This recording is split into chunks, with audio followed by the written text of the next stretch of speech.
Hi guys, welcome to the video. ఈ వీడియోలో స్కెచ్వర్ అప్లికేషన్ని ఎలా ఇన్స్టాల్ చేయాలి దాని గురించి మీకు స్టెప్ బై స్టెప్ చెప్తాను.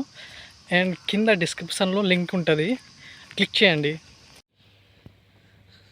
లింక్ని ఓపెన్ చేసిన తర్వాత మనకు ఇలా కనబడుతుంది మీకు. అండ్ కిందకి స్క్రోల్ చేయండి. ఇది github.com నుంచి ఈ యొక్క అప్లికేషన్ని మనం ఇన్స్టాల్ చేసుకోవాలి. ఓకేనా?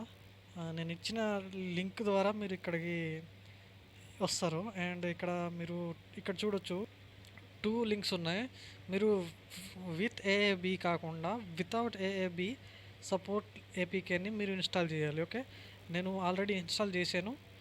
ఇంతే గైస్, ఇక్కడికి వచ్చి మీరు ఇన్స్టాల్ చేసుకోవచ్చు. అండ్ ఈ యొక్క ఛానల్ని స్టార్ట్ చేశాను కాబట్టి లైక్ చేయండి, షేర్ చేయండి, తప్పకుండా సబ్స్క్రైబ్ చేసుకోండి గైస్. ఇలాగే నాకు సపోర్ట్గా ఉండండి. And bye.